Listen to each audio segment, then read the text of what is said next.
Hola, ¿qué tal, amigas, amigos televidentes en Extra Plus? Un gusto saludarles, darles la bienvenida a esta edición de Adelante Nicaragua, edición en la que vamos a hablar de política internacional, de geopolítica, a propósito de los recientes acontecimientos en la zona del Medio Oriente, en Irak, en el conflicto que para algunos analistas podría desencadenar todavía hoy una tercera guerra mundial. Vamos a conversar con Manuel Espinosa Jarquín, experto en estos temas. Muchas gracias, Manuel, por estar con nosotros. ¿Cómo estás? ¿Cómo va de Año Nuevo? Comenzando, obligado a profundizar más sobre lo que está pasando en la región del Medio Oriente, ya que hay un mar de información, sobre todo en las redes sociales. Mira, para los últimos días, no voy a decir el 30, vamos a decir el 28 de diciembre, no se miraba la situación tan candente como se mira hoy, 10 días más tarde. Claro. Era una situación complicada, una situación que podía calentarse en algún momento, pero no a los niveles en que se calentó luego el 30 con lo que los Estados Unidos dice, la agresión a su embajada en Bagdad, y el día posterior, el 3 de enero, con la muerte con drones del general Soleimani. Lo que pasa es que a veces por eso nosotros insistimos en la creación o la construcción de escenarios a largo plazo, ¿verdad? Que se basen en la coyuntura actual de la situación internacional, porque eso te permite tirar una línea y todas las situaciones eventuales no te van a sorprender, simplemente la vas a ubicar en ese estante de la construcción de escenario. Porque la vez pasada, recuerdo que en el programa último que tuvimos sobre Irán casualmente, que fue cuando comenzaron ahí a dispararse en los barcos en el estrecho de Hormuz, ¿verdad? Uh-huh. Habíamos quedado de que parte de la solución del conflicto podía ser ver cómo se patrullaba navalmente la zona y que aquellas naciones iban a patrullar o no. Eso nosotros, vamos a decir, o así lo pronosticamos, ¿verdad? Como una forma de solución. La verdad es que los iraníes bajado un dron norteamericano y también eso, después unas bombas en el aeropuerto, en Arabia Saudita. Entonces, al final sí, los chinos, los rusos y los iraníes comenzaron a patrullar, más que todo a patrullar, a elaborar ejercicios navales en función de ver cuáles podían ser o prevenir los incidentes que se pudieran dar ahí. Pero eso es la cara de lo que es el fondo o el trasfondo de las cosas. Entonces, a veces este tipo de eventos, como las explosiones en la embajada norteamericana en Bagdad, el asesinato del general Qasem Soleimani y la respuesta que vimos en estos días por parte de Irán, genera toda una convulsión de información que a la gente, más que orientarla, la desubica. Y cuando le echas el condimento apocalíptico, sonó la primera trompeta, entonces todo se dispara, todo el análisis se dispara. Por eso nosotros, nosotros hicimos 2 cursos sobre análisis estratégico que iba encaminado a la elaboración de pronósticos. Claro, un tanto cerrado y todo eso. Vamos ahora a hacerlo abierto. Uh-huh. Vamos a invitar a más compañeros del ejército, de la policía, periodistas, egresados en relaciones internacionales, a que unos 3-4 meses de curso intensivo puedan ellos tener las herramientas necesarias para el análisis coyuntural, el análisis estratégico, la elaboración de escenarios a largo plazo y la elaboración y construcción de pronósticos. Entonces ahí vamos a poder contribuir a que todo esto, vamos a decir, ensayos, artículos que se están produciendo en el país, pues como que tengan más cuerpo y más solidez, porque si vos mirás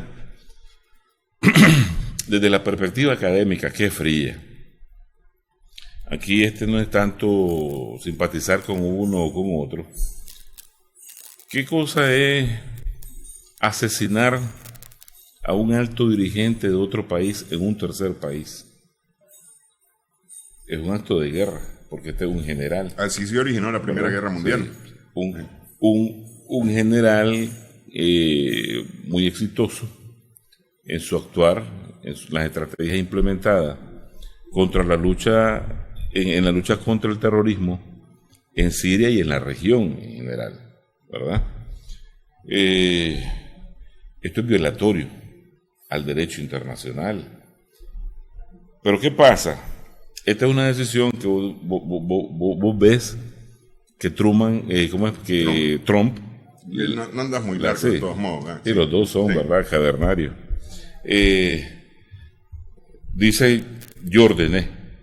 Esa orden ejecutiva, ¿verdad?, esa toma de decisión, si es bien cierto, eventual, en sus primeras intervenciones dijo, ya eso lo veníamos preparando, ya eso estaba listo, ya eso estaba preparado.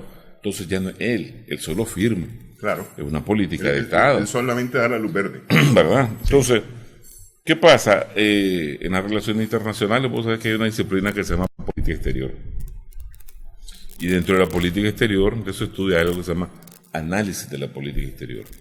Entonces, como dentro de la política exterior, una de las teorías principales es la toma de decisión, el proceso de toma de decisión, eso te permite a vos entender por qué él firmó, o por lo menos elaborarte una lista de preguntas que te permitan entender por qué él ordenó eso en ese momento.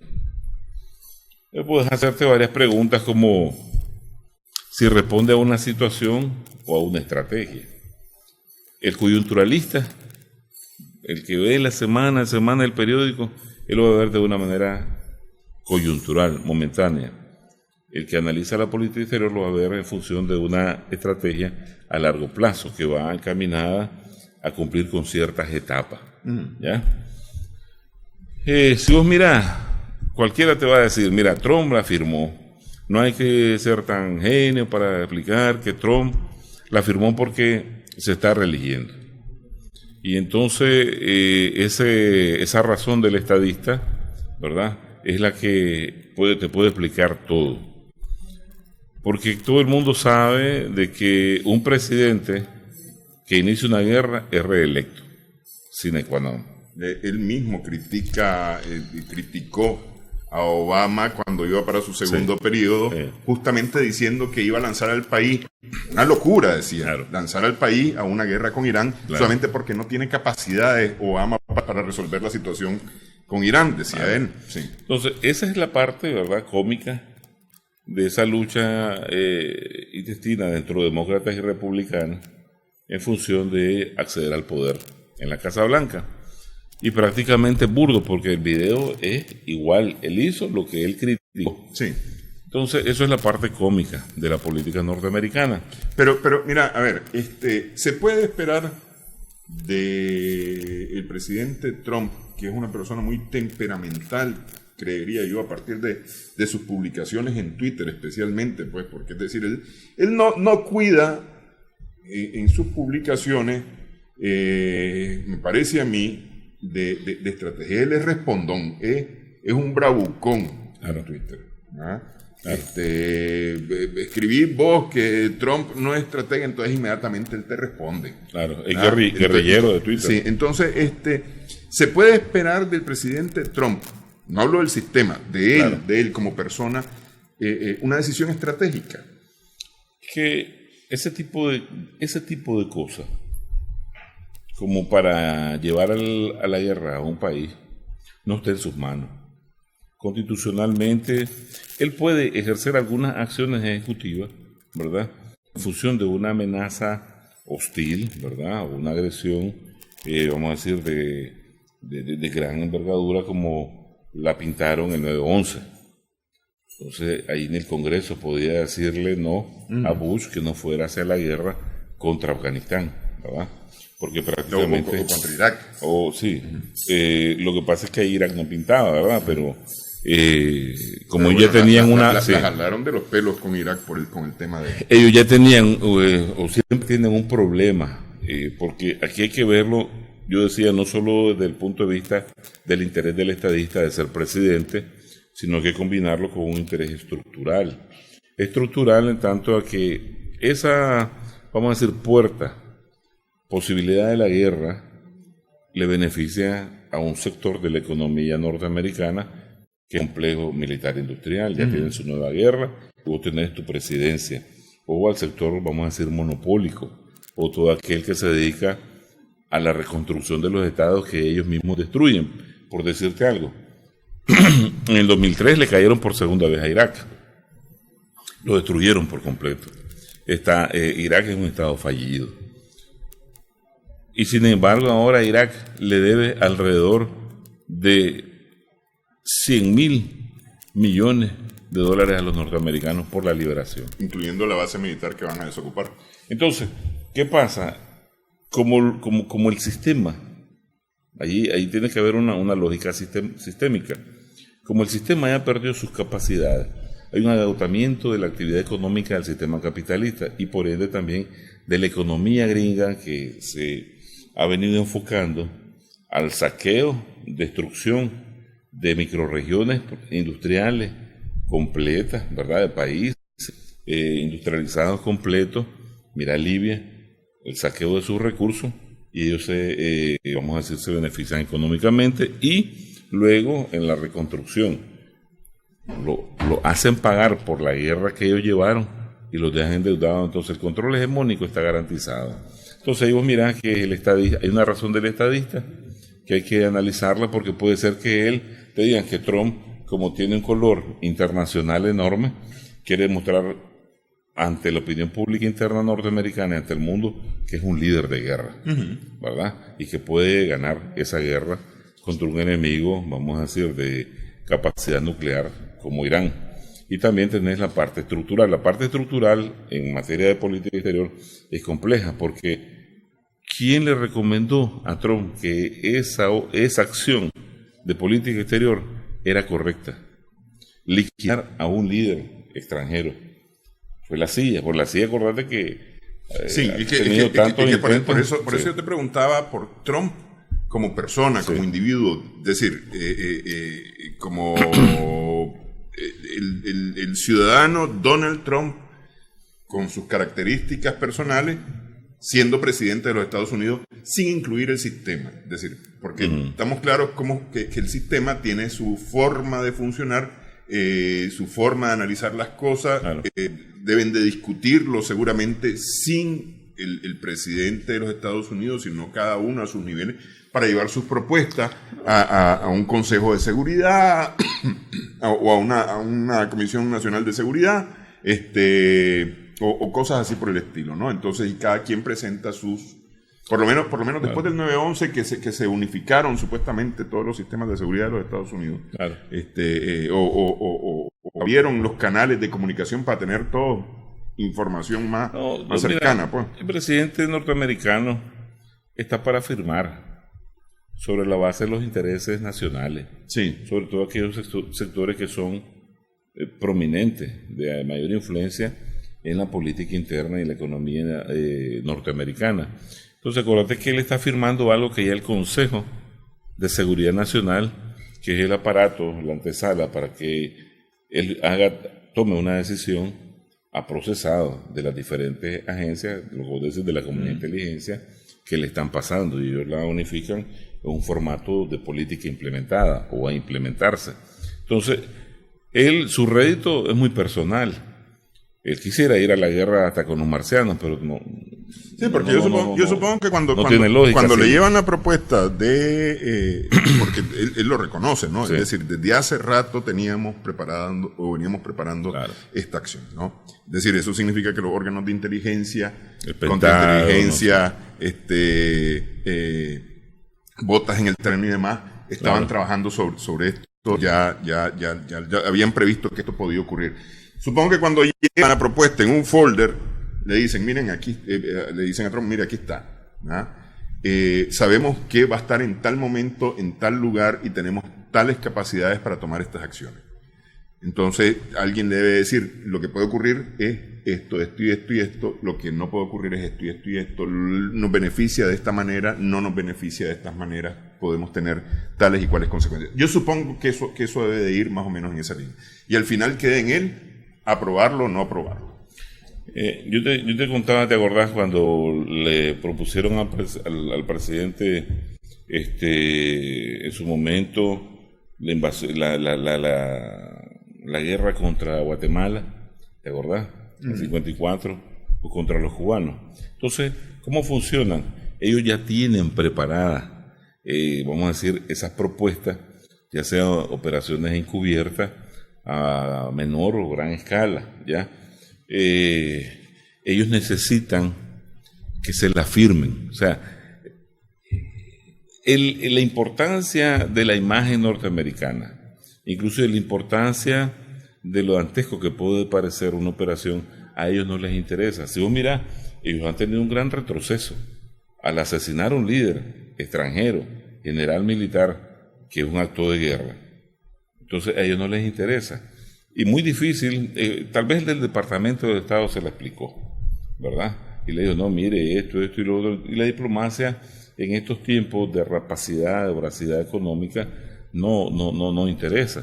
Además, Trump, por su carácter, por su característica, fue seleccionado para eso, para que ante el mundo de él pareciera dantesco. Y ante los europeos, ante los rusos, ante los coreanos del norte, ante los latinoamericanos, ¿verdad? Ante todo el mundo. Y entonces toda la culpa va a ir a él. Y le van a restar, vamos a decir, muchas funciones, elementos de influencia a todo el aparataje norteamericano, que es realmente el aparataje de guerra, que está en función de producir guerra y ganar de eso. Mira, ¿vos te acordás que Lenin en el 16 sacó ahí un documento que decía que el imperialismo era la fase superior del socialismo? Y había otro que se llamaba Karl Kautsky. Kautsky decía que tal vez el imperialismo no era la última fase del capitalismo, sino que podía suceder otra más, y iba a ser el ultraimperialismo en forma de un Estado. Entonces, vos mirás que después de que el capitalismo surge, ¿verdad? Que supera la monarquía, luego comienzan las disputas entre las potencias navales de hace 2 siglos, y ya con la Primera Guerra Mundial logran ellos, entre los principales, vamos a decir, imperio austrohúngaro, el imperio otomano, destruir a uno, quedar otro. Y en la Segunda Guerra Mundial, después de la Primera y la Segunda, los Estados Unidos surgen como la potencia mayor y terminan todavía triunfantes después de la Guerra Fría. Ese es el ultraestado, el Estado, vamos a decir, del monopolio capitalista, pero con una capacidad de exportación de la guerra económica, ¿verdad? Por aspectos geopolíticos, geoeconómicos, hacia el planeta.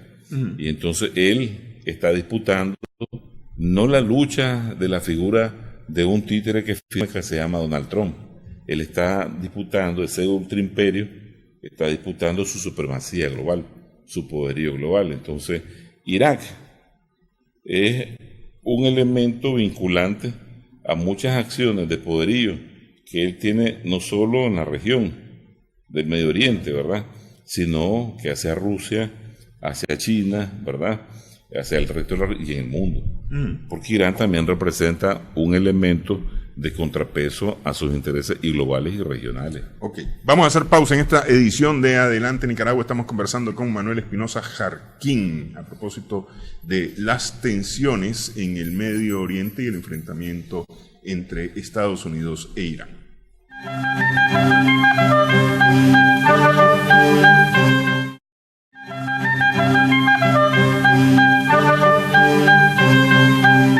Seguimos en Adelante Nicaragua, en Extra Plus. Conversamos con Manuel Espinosa Jarquín a propósito de las tensiones creadas entre Estados Unidos e Irán. A ver, hablemos de los actores. Ya estamos claros de Estados Unidos, estamos claros, me parece a mí, de Irán. De alguna manera Irán ha representado la lucha contra el Estado Islámico, y este miércoles el presidente Trump en su mensaje a su país lo dijo tal cual, ¿no? El Estado Islámico es enemigo de Irak y deja la puerta abierta a que este grupo terrorista, y lo ha calificado a Estados Unidos como grupo terrorista, al Estado Islámico, lo ha calificado el mundo como grupo terrorista al Estado Islámico, sea socio de Estados Unidos contra Irán, o vuelva a ser socio de los Estados Unidos, porque al final hijo de Estados Unidos, del Estado Islámico, así como Al Qaeda. Así. Alrededor de esto, porque el Estado Islámico tiene su principal acción en el Oriente Medio y en el norte de África. Ese es su principal accionar. Alrededor de esto hay una cantidad de intereses, y tenés entonces ahí ya que meter, por supuesto, además de Irak, tenés que meter a Turquía, tenés que meter a Israel y sus vecinos, el Líbano, Egipto mismo, por supuesto Arabia Saudita, con todos los Emiratos que de una u otra forma se van a ver afectados con toda esta situación. Y después te vas ya fuera de la región y tenés a la Europa, tenés a Rusia y tenés a China, la India, Japón. Que todos están vinculados de una u otra manera a este conflicto. Es que ahí hay una razón geopolítica de la acción de política exterior, ¿verdad? Esa razón geopolítica te puede decir los aliados norteamericanos en la región. Llámese, por ejemplo, Arabia Saudita o Israel. Lo están empujando a los norteamericanos a que ataque a Irán. Porque mira, Arabia Saudita, vamos a decir que es la mitad, dándole mucho de la población de Irán. Y la población de Israel es muy reducida. Entonces, y que dos juntos no llegan a la mitad. Entonces, te dicen, es posible que aquí hay una razón geopolítica de presión de los aliados norteamericanos para que se metan los norteamericanos a la guerra. Porque en guerra hay dos axiomas. Quien tiene de aliado estratégico a tres países, como Rusia, China o Estados Unidos, la mitad de la guerra la podés tener ganada. ¿Ya? Entonces eso puede ser. La otra es esa proyección de liderazgo que tiene el mismo Irán.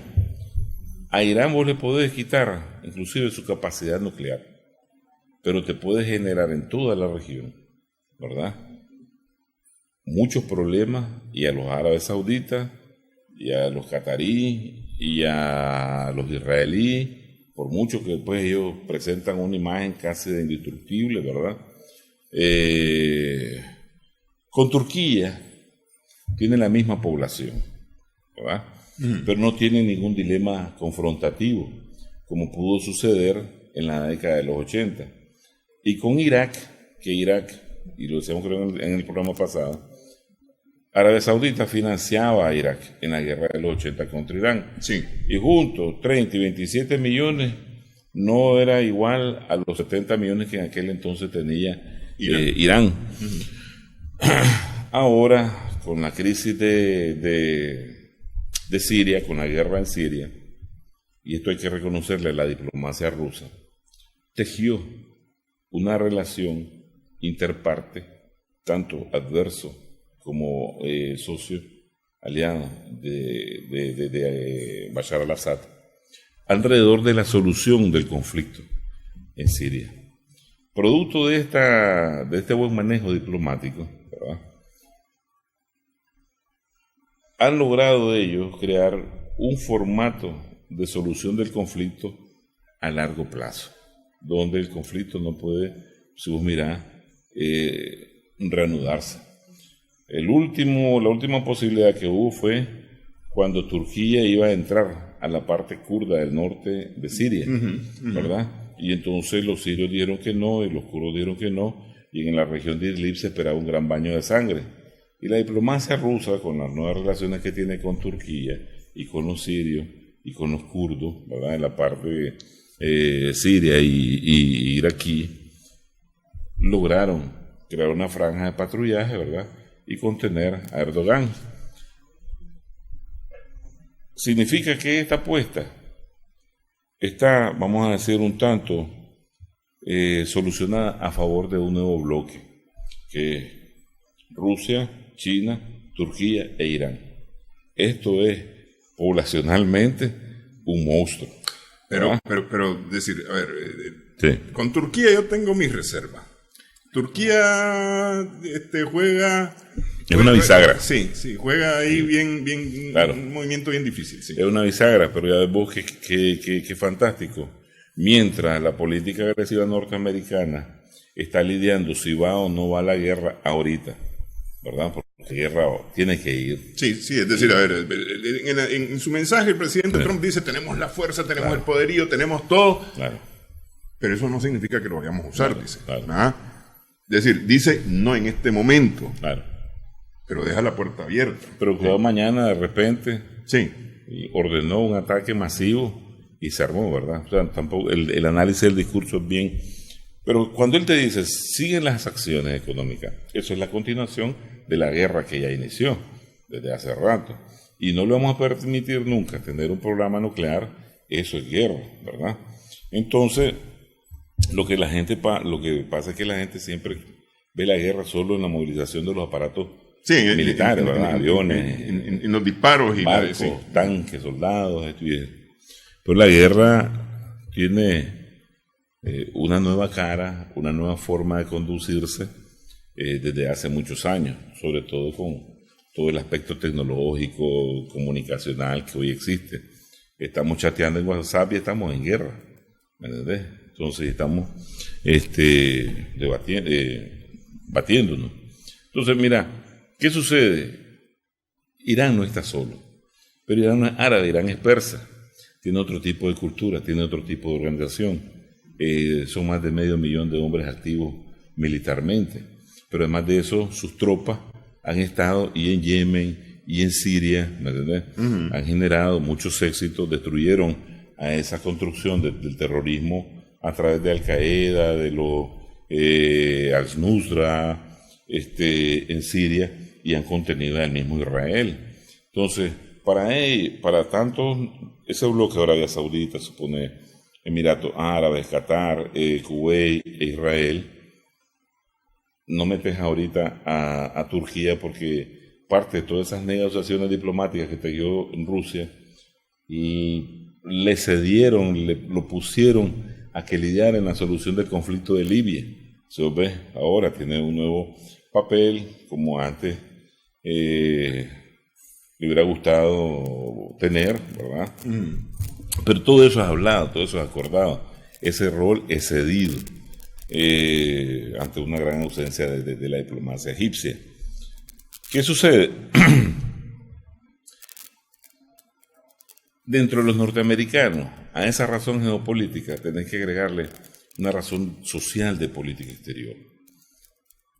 Se aprobaron solo 738,000 millones de dólares para el presupuesto anual de defensa. Apenas aumentaron un 3% Va a ver que en el nuevo debate del peligro ante un enemigo que se atreve a atacarte 2 bases simultáneamente, porque eso no lo hace ningún país tampoco, aunque no te haya matado ningún soldado norteamericano, o por lo menos, ¿verdad? Por lo menos de manera oficial. Sí. O solo te ha dañado la infraestructura, eso también es un acto ya de rebeldía ante el gran imperio. ¿Cómo eso puede ser?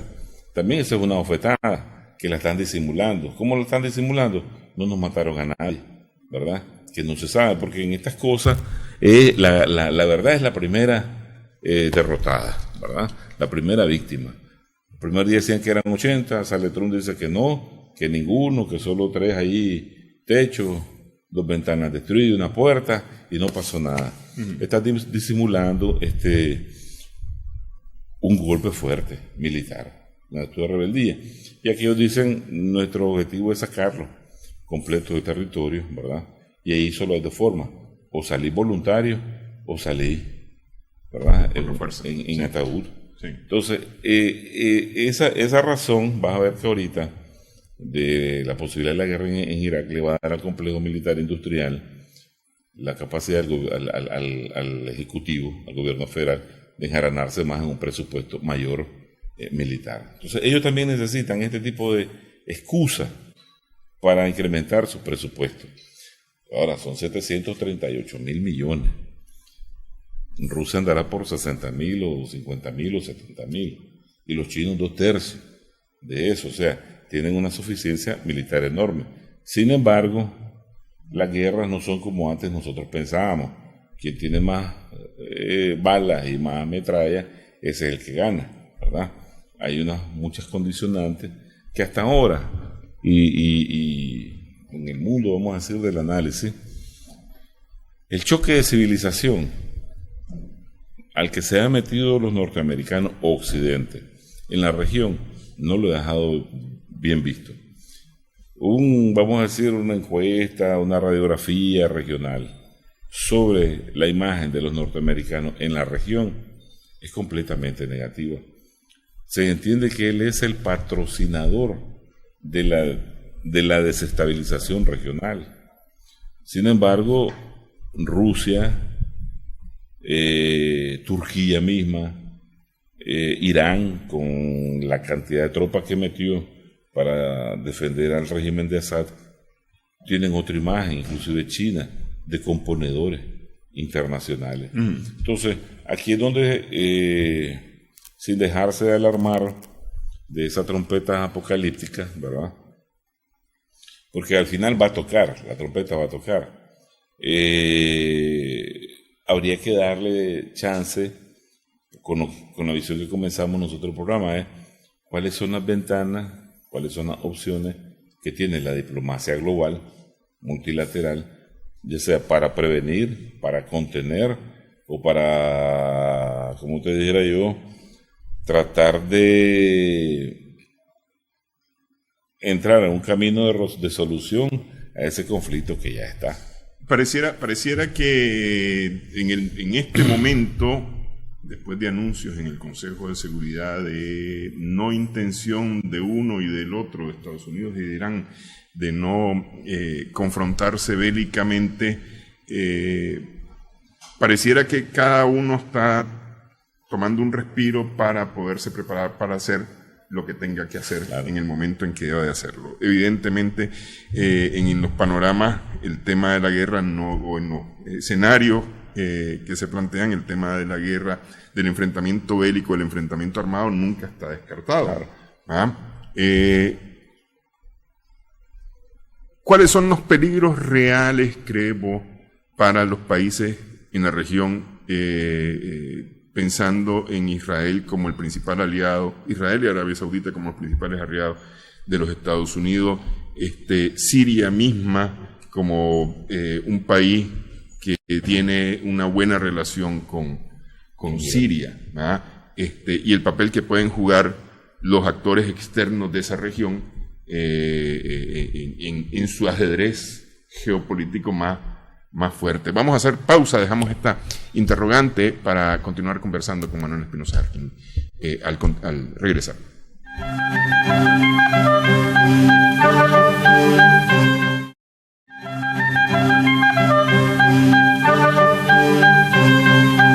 Seguimos en Adelante Nicaragua en Extra Plus con Manuel Espinosa Jarquín. Estamos conversando.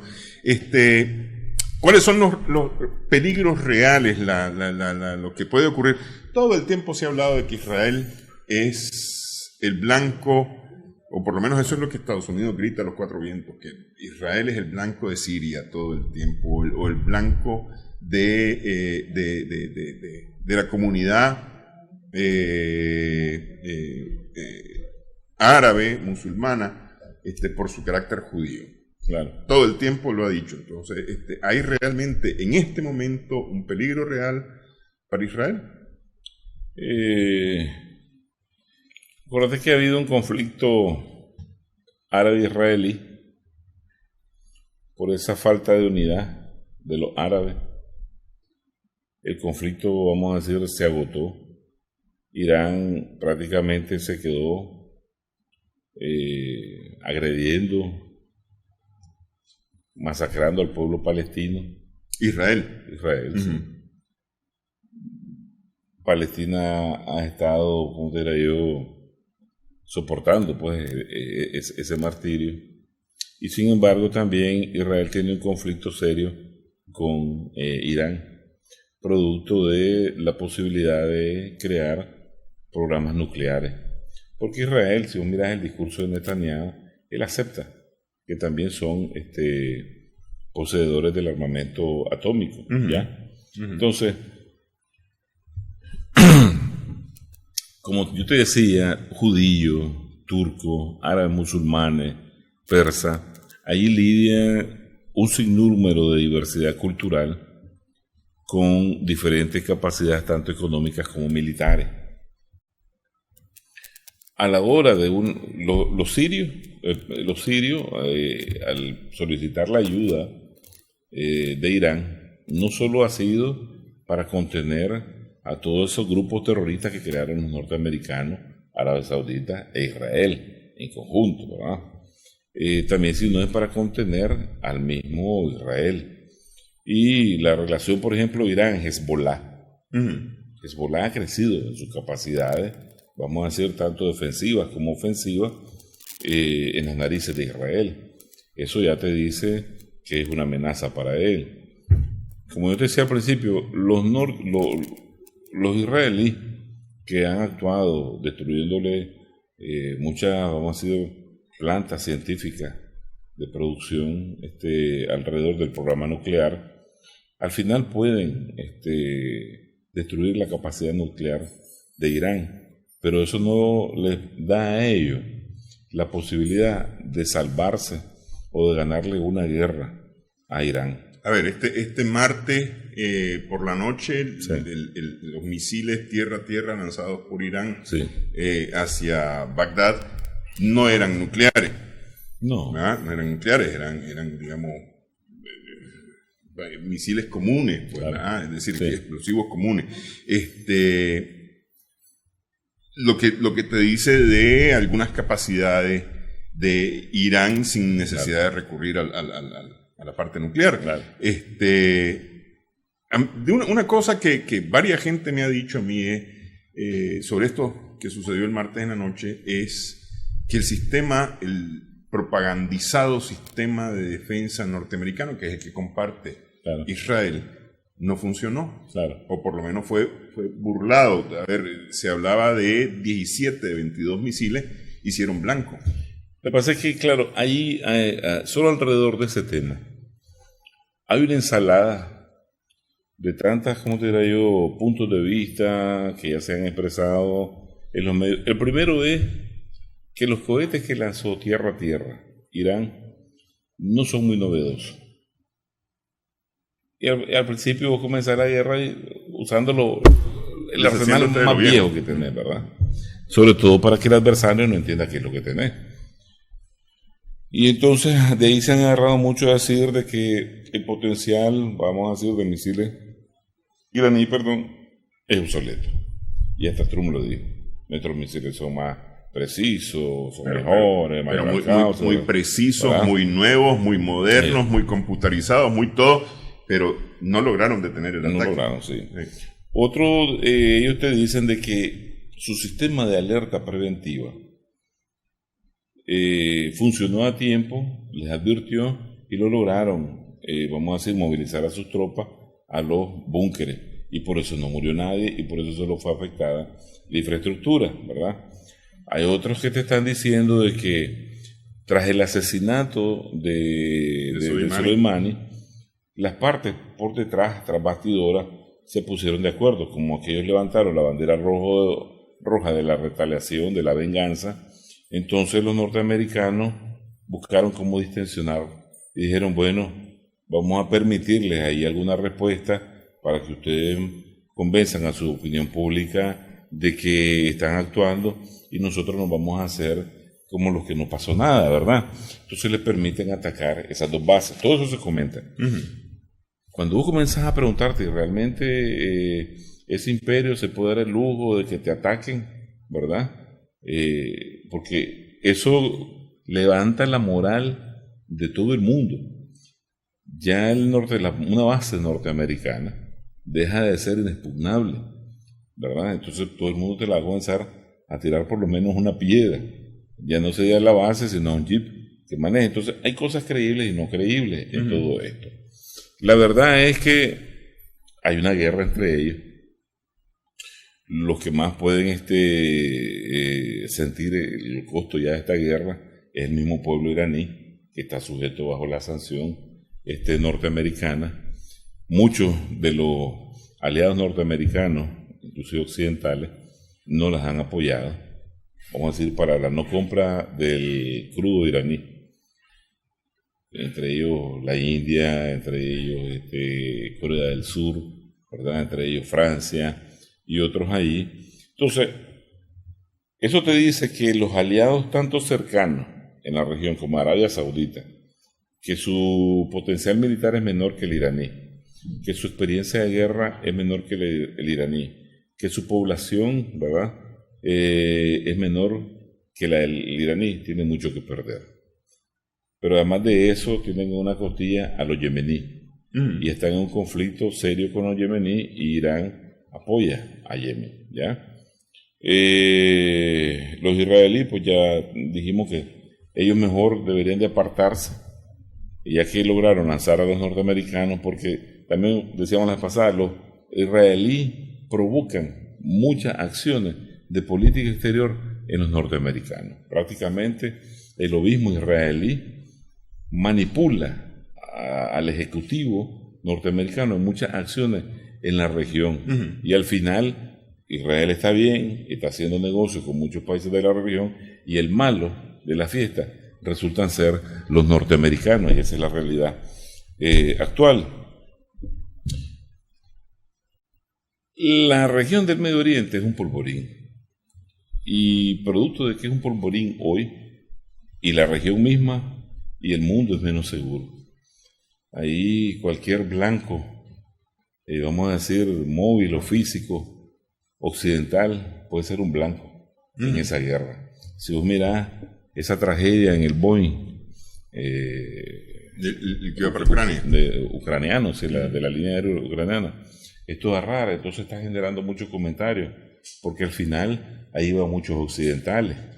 Entonces estamos leyendo en los medios que dicen, acordaron que no más soldados murieran norteamericanos, y los mismos norteamericanos botaron el avión, ¿verdad? Ahí iban canadienses, ahí iban alemanes, ahí iban afganos, iban un sinnúmero de gente que pagó el precio. Entonces, pero hasta el momento nadie ha reivindicado, por un lado, ser autor, ni nadie ha reivindicado ser víctima. Es que sería, por eso te digo, lo complejo del análisis situacional en función de tantos enfoques que se dan. Lo mejor es tirar la línea de los indicadores que te establece el análisis de las acciones de política exterior, como es la actitud del estadista, lo que te demandan las estructuras, la razón geopolítica, la razón social, ¿verdad? Y tal vez la presión coyuntural, un tanto. Pero ninguno de ellos. Irán no quiere la guerra. Tiene enormes problemas económicos. Sin embargo, su alianza, por ejemplo, con China, y todavía la distribución de petróleo que tiene con aquellos países que no han aceptado el sistema de sanción norteamericana, les da, vamos a decir, cierto grado de facilidad para respirar. El hecho de esta misma situación disparó el precio del petróleo, sí, ¿verdad? Eso no ayuda mucho a los norteamericanos. Ahora, ¿qué pasa? Pero bueno, dice Trump que ellos no necesitan de eso, que ellos son el primer productor mundial de gas y petróleo. De gas y petróleo. Pero sin embargo, mira la relación que tienen con Arabia Saudita, un ejemplo, ¿verdad? Con los mismos catarí, con los mismos kuwaití, petróleo por seguridad, ¿verdad? Le dan mucho armamento a ellos para defenderse del demonio iraní, y eso justifica su presencia. Pero al final, mira, aquí se trata de, pues por eso te decía, hay que analizar la acción como tal, pero en función de una estrategia lineal a largo plazo. Y en el programa pasado, recuerdo que tocamos el aspecto de las balanzas de poder. ¿Cuáles son las estrategias, vamos a decir, de la política norteamericana hacia la región? Establecer, vamos a decir, ciertas potencias regionales, países con capacidad potenciales regionales, que generen una balanza de poder con aquellos adversarios que le adversan a los norteamericanos. Entonces, como ellos destruyeron la balanza de poder Irak-Irán, le quitaron a Irán un enemigo, un adversario de 30 millones de personas, porque Irán es un estado fallido, ¿verdad? Irak sí. Es un estado fallido, pero además de eso, por la relación cultural chiita, ¿verdad?, que tienen los iraníes hoy, o de hace mucho tiempo, ellos pueden, vamos a decir, influir mucho al gobierno iraquí, inclusive hasta desestabilizarlo, porque tiene mucha influencia. Sin embargo, Irak no puede hacer eso con el gobierno del régimen iraní, no tiene esa capacidad. Entonces a la población o a Irán ahorita se le sumó otra nación a su favor de 30 millones de personas. En los 80, esa balanza de poder, Arabia Saudita e Irak, que iban a hacer la contrabalanza contra Irak, al perder a Irak, Arabia Saudita queda más sola, ¿ya? Y con un Yemen rivalizándolo, solo le quedan los países ahí que son muy pequeños, Qatar, Kuwait, y que no tienen mayor fuerza militar. No tienen. Sí. Están enfrente con Irán, si vos mirás el mapa, y ahí la disputa es el estrecho de Hormuz. Me imagino que los iraníes han de tener un sinnúmero de estrategias ya planeadas para en caso de guerra y contra Estados Unidos y Arabia Saudita, Qatar y Kuwait, o solo contra los Estados Unidos, o solo contra Arabia Saudita, Qatar y Kuwait, porque todo eso se planifica, ¿verdad? Sí. Entonces, y en ninguna de las tres variables, Arabia Saudita sale bien. ¿Qué pasa? ¿Cuál es la apuesta en estas estrategias? Si los norteamericanos se aventuran a chocar contra Irán, al final van a perder una balanza de poder regional que aunque sea mínima, pero en recursos energéticos estratégicos es importante y en el posicionamiento geográfico de la región. Entonces, y todo esto va a girar de nuevo a otra esfera de influencia, sea Irán, sea Turquía, sea una alianza triple Turquía, China, Rusia, y pueden perder más todavía. Ok, hacemos pausa, una última pausa en esta edición de Adelante Nicaragua.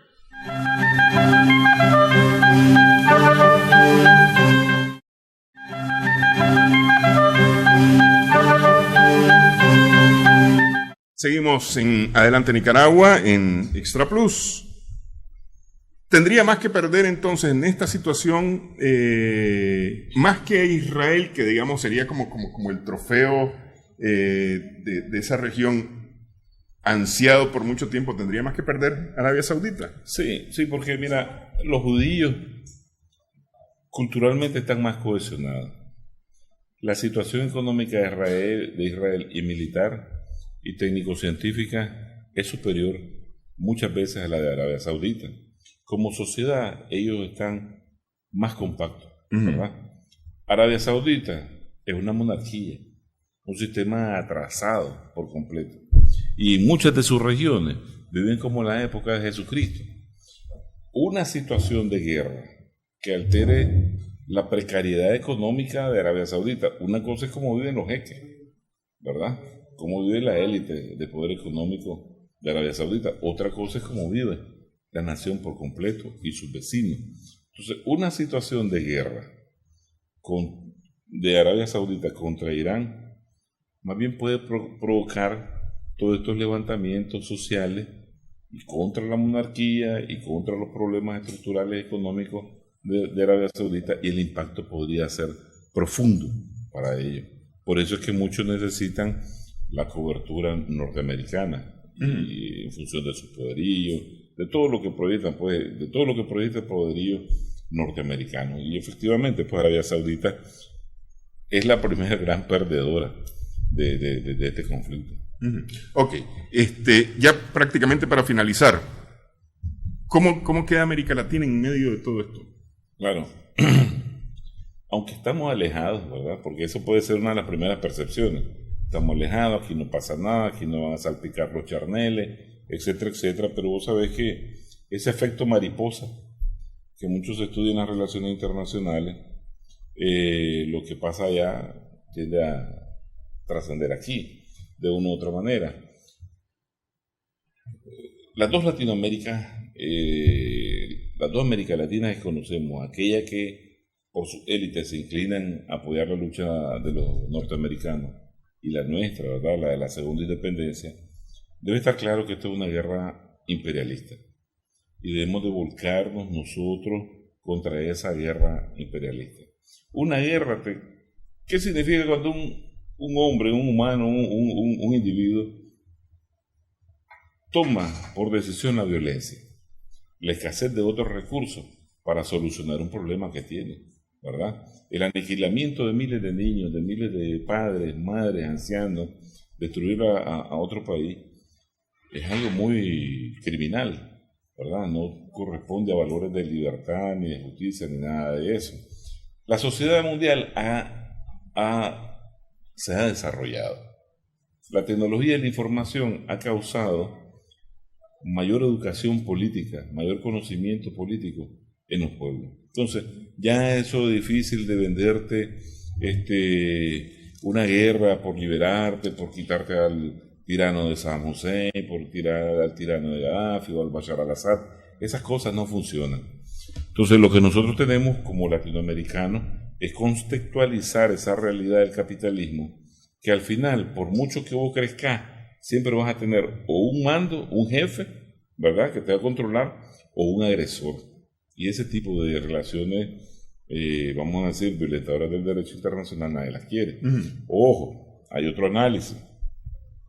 Cuidado que la escaramuza, vamos a decir, que estás viendo en Irán, sea solo un distractivo, ¿verdad?, una distracción de la atención a los venezolanos.